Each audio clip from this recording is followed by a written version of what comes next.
ಮನ್ಸಲ್ಲಿರೋ ನಾವು ಮನ್ಸಲ್ಲೇ ಇರಲಿ. ಹೇಳ್ಕೊಂಡ್ರೆ ಪ್ರಯೋಜನ ಐತೆ ಅನ್ನೋದಾದ್ರೆ ಹೇಳ್ಕೊಳ್ಬೋದು, ಪ್ರಯೋಜನ ಇಲ್ಲ ಅನ್ನೋವಾಗ ಹೇಳ್ಕೊಳ್ಳೋದ್ರಲ್ಲಿ ತಪ್ಪಾಗುತ್ತೆ ಅದು.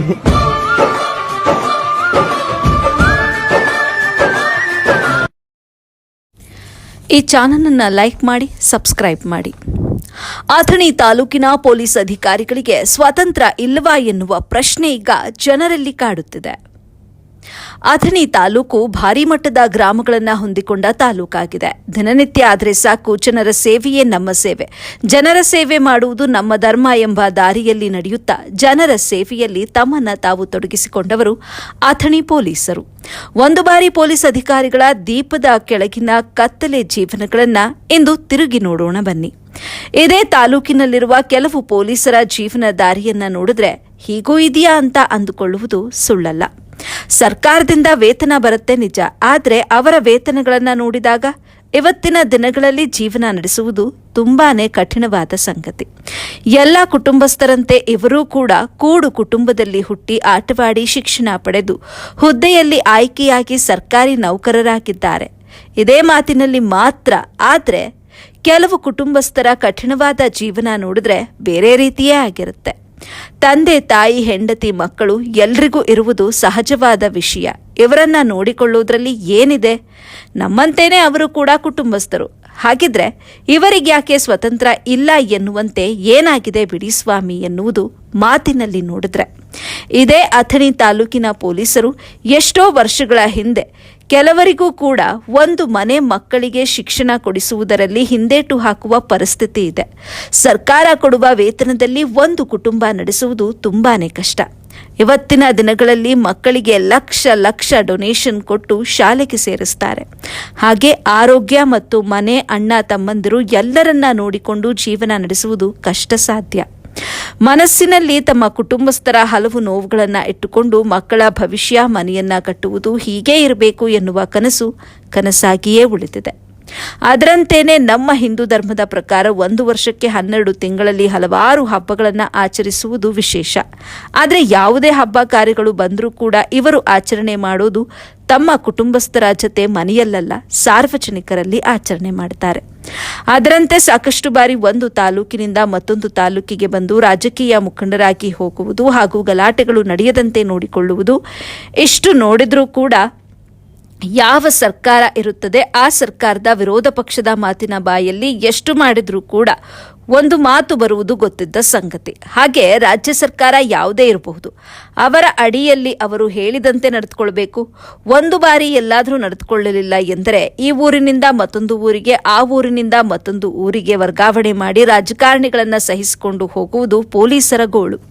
ಹಾಗೆ ಯಾರೋ ಮಾಡಿದ ತಪ್ಪಿಗೆ ನಮ್ಮ ರಾಜ್ಯದಲ್ಲಿ ಎಷ್ಟೋ ಉನ್ನತ ಹುದ್ದೆಯಲ್ಲಿರುವ ಅಧಿಕಾರಿಗಳ ಮೇಲೆ ತಪ್ಪು ಹಾಕಿ ಅಮಾನತು ಮಾಡಿದ ಉದಾಹರಣೆಗಳು ಸಾಕಷ್ಟಿವೆ. ಬಹಳ ದೂರ ಏನ್ ಬೇಡ, ನಮ್ಮ ರಾಜ್ಯದಲ್ಲಿ ಈಗ ತಾನೇ ನಡೆದಂತ ಕ್ರಿಕೆಟ್ ತಂಡದಿಂದ ಆದ ಉದಾಹರಣೆಗಳನ್ನು ನೀವೇ ನಿಮ್ಮ ಕಣ್ಣಾರೆ ನೋಡಿದ್ದೀರಾ. ಅದರಂತೆ ದಿನ ಬೆಳಗ್ಗೆ ಆದರೆ ಸಾಕು, ಸಾಕಷ್ಟು ಸಾರ್ವಜನಿಕರ ಗಂಡ ಹೆಂಡತಿ ಜಗಳ, ಅಣ್ಣ ತಮ್ಮಂದಿರ ಜಗಳ, ಆಸ್ತಿ ಭಾಗದ ಜಗಳ, ಕೊಲೆ ಸುಲಿಗೆಗಳು ಹೆಚ್ಚಾಗಿ ಹುಟ್ಟಿಕೊಳ್ಳುವ ದಿನಮಾನ ಬಂದರೂ ಕೂಡ ರಾತ್ರಿ ಹಗಲು ಎನ್ನದೇ ಕಾರ್ಯಾಚರಣೆಯಲ್ಲಿ ಮುಂದಾಗಿರುವುದು ಇದೇ ನಿಷ್ಠಾವಂತ ಪೊಲೀಸರು. ಅದರಂತೆ ಅತಿ ವೇಗವಾಗಿ ಕಳ್ಳರನ್ನ ಬಂಧಿಸುವುದು ನಮ್ಮ ಉತ್ತರ ಕರ್ನಾಟಕ ಭಾಗದ ಅಧಿಕಾರಿಗಳು ಎಂದರೆ ಸುಳ್ಳಲ್ಲ.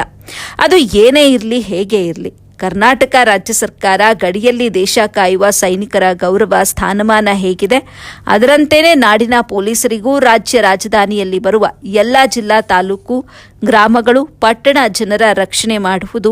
ತಾಲೂಕಿನಲ್ಲಿ ಯಾವುದೇ ರೀತಿ ಜಾತಿ ಭೇದ ಭಾವ, ಗಲಾಟೆ ಗೊಂದಲಗಳು ಇದ್ರೂ ಕೂಡ ವೇಗವಾಗಿ ಗಮನಿಸಿ ಸಮಾಜದ ಮುಖಂಡರು ಒಳ್ಳೆಯ ರೀತಿ ಬುದ್ಧಿಯನ್ನ ಹೇಳಿ ನಾವು ನೀವು ಸಹೋದರರಂತೆ ಕೂಡಿ ಹಬ್ಬ ಹರಿದಿನಗಳನ್ನು ಆಚರಿಸಲು ಅಥಣಿ ಪೊಲೀಸರು ಎಷ್ಟೋ ಬಾರಿ ಯಶಸ್ವಿಯಾದಂಥ ಉದಾಹರಣೆಗಳು ತುಂಬಾನೇ ಇದೆ. ಇವರಿಗೂ ಕೂಡ ಅದೇ ರೀತಿಯಾದಂಥ ಗೌರವ ಸಲ್ಲಬೇಕು.